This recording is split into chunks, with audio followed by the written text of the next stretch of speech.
Welcome back, folks. Mr. Vass here with a quick video for you. AP Calculus, graphing calculator capabilities. I want to start by just kind of highlighting this bulleted list here. You saw that on the first day of school, and I've been referencing that all year. We've been talking about the 4 things your graphing calculator needs to be able to do, and that comes right out of the AP Calculus course and exam description. What I'm going to do here in a little bit is go through a problem that shows you all 4 of those and what they mean. Okay, so let's go ahead and start here. I just wrote a problem up. It's similar to a lot of particle motion problems you've heard before. We're going to have a particle P moving along the x-axis. The velocity of particle P at time t is given by this crazy-looking velocity function here for the time interval from 0 to 6. At time t equals 0, the particle is at position x equals 1. Okay, so let's jump over to the calculator here. Right away, I'm going to plug this function into the calculator's memory. So, boom. So I've gone ahead and added a calculator page, and I'm going to type in my function. We've got v of t, and remember, we don't use that equal sign to store a function in memory. That's not going to do anything for you. We use this colon equal sign, which is right above the symbol template. So it's control and that colon equal sign. The function is 1.2 times raised to the t power, beg your pardon there. And then I'm going to multiply that by the sine of 2t to the 2/3 power.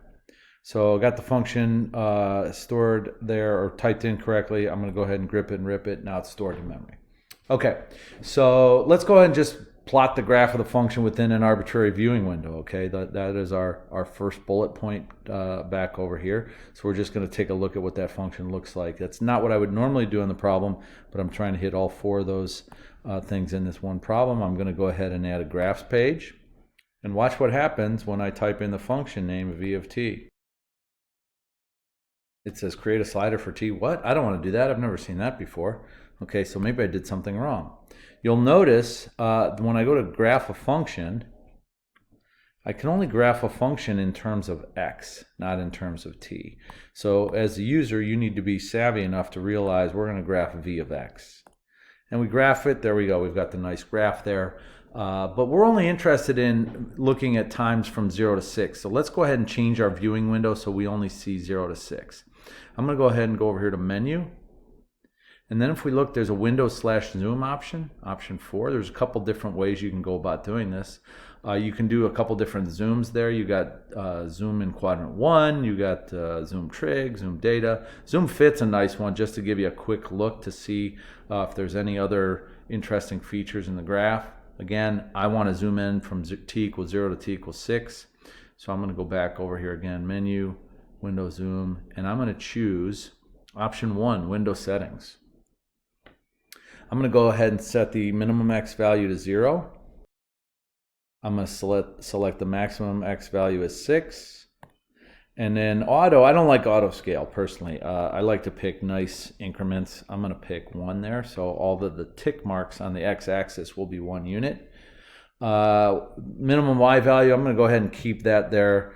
But the maximum y value, I think I'm going to shrink that down to, let's go to 5 and see what that looks like. And again, I'm going to go tick marks 1 on the y-axis. Let's go ahead and see what that looks like. Okay, so now I got a nice picture of the graph. I could actually shrink down. I don't need to see all the way up this high on the y-axis, so I'm going to shrink that down to actually 2 looks like a nice number there. Menu, window zoom, option 1, and I'm going to select y max to be 2. Okay, nice. That's a nice picture of the function. So let's go ahead and go back over to see what we're asked to do in part 1 of the problem here. Part A says find the position of the particle x equals 5. That's really easy. So x of 5, the final position is going to be equal to the initial position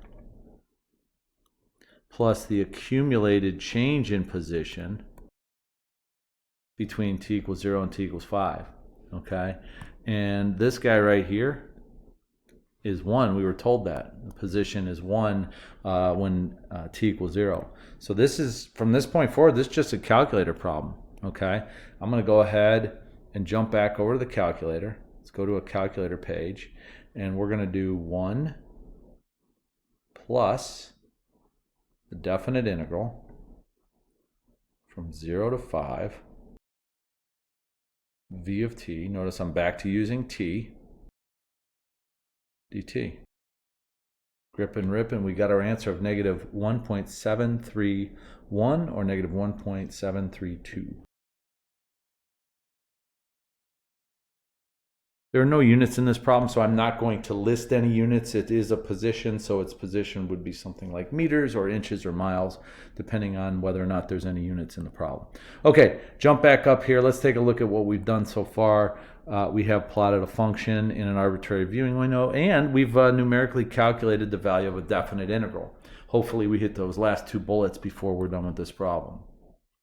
Okay, let's look at part B. Is the particle moving toward the origin or away from the origin at t equals 5? Well, in order to answer that question, I have to know where it is and what its velocity is. Okay, the velocity at t equals 5, that's plug and chug. I'm going to jump back to the calculator and ask it to tell me, hey, what's the velocity when t equals 5? Okay, so that's a negative value, negative 1.049. And I already know the position at t equals 5. That's negative 1.732. I found that in part A. Okay, so we have a position that's left of the origin. By the way, I hope you remember that the origin is x equals 0. So we have a position that's to the left of the origin, and the velocity is less than 0. The velocity is negative, therefore p is moving away from the origin. How do I know that? It's left of the origin and it's moving left, therefore it's getting further from the origin. Okay, so part B is done. Let's take a look at part C. If the particle's velocity is above 1, its parents are notified of an unsafe particle velocity. Did you know that, folks? Did you know that particles have parents just like you do? Okay, so if the particle's velocity is above 1, its parents are notified of an unsafe particle velocity. Does this occur on the interval from 0 to 6? If so, how long does it occur? So what I really need to do is I need to solve this equation. I need to know when v of t is greater than 1. So let's jump over to our calculator and see if that can help us. So I'm going to ask, let's start by just asking the solve menu, use the solve command. So I'm going to go menu, algebra, solve. And I'd like to solve for v of t is greater than 1. And I want to solve for t. And now I hope that my calculator is okay with this and it's able to actually find the intervals where that's true. So let's grip it and rip it, and oh boy, we have a problem, folks. It gave us some kind of a crazy exponential minus a linear is greater than 0. So there's got to be another way.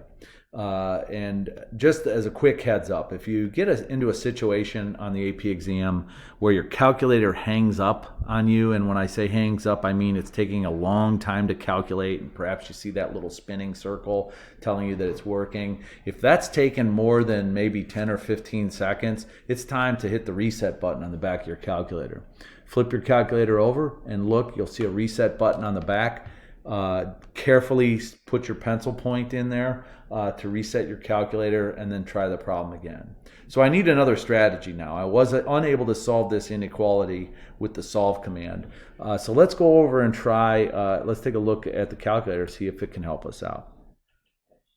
So let's go back to the calculator. Whoa, hey, there we go, calculator. Okay, so I'm going to go to the graphing page now, and I need to see when the function v of t is greater than 1. So I'm going to go ahead and just plot the line 1 there. And now I need to find out what these two intersection points here, and between them, that's when the velocity is greater than 1. So there's a couple different ways to do that. And I want to refer back to what we're doing right now. Right now we are finding the zeros of functions or solving equations numerically. We're using the graph to do that, okay, the graphing feature of our calculator. So the first part of that bullet says find the zeros of the functions. I can do that by graphing a new function. I can graph v of x minus 1 and see what the zeros are. Okay, so I have this new function here, and it looks like it crosses the x-axis at those two places. It looks like it doesn't quite get there at 6. And I can go menu, analyze graph, and look, there's an option there for 0. I can find the zeros. Okay, so I'm going to pick the graph, pick the lower bound, the upper bound, and it's going to give me one value for that 0. So that's one strategy. You'll notice though we don't have I'd like to see more decimals there.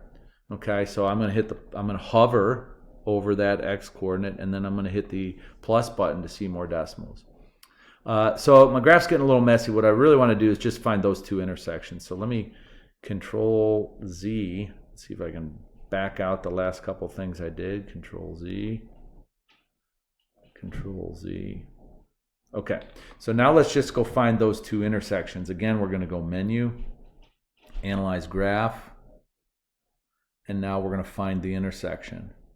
Okay, so I just have to grab left and right across that intersection. I found one. That's great.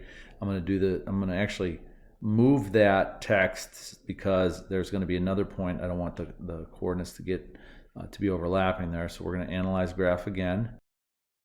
Find the intersection. Boom. So I got 1.15. Looks like I'm at a 3 significant figures there. It's only showing me 3 significant figures. Again, I want to see more. So I'm going to hover and then hit the plus button. So I got 1.1507 there. And here I've got 0.4485. So I can directly enter those values on my work. So remember, I already wrote the inequality. Okay, v of t is greater than 1. So I can now write the solution for that.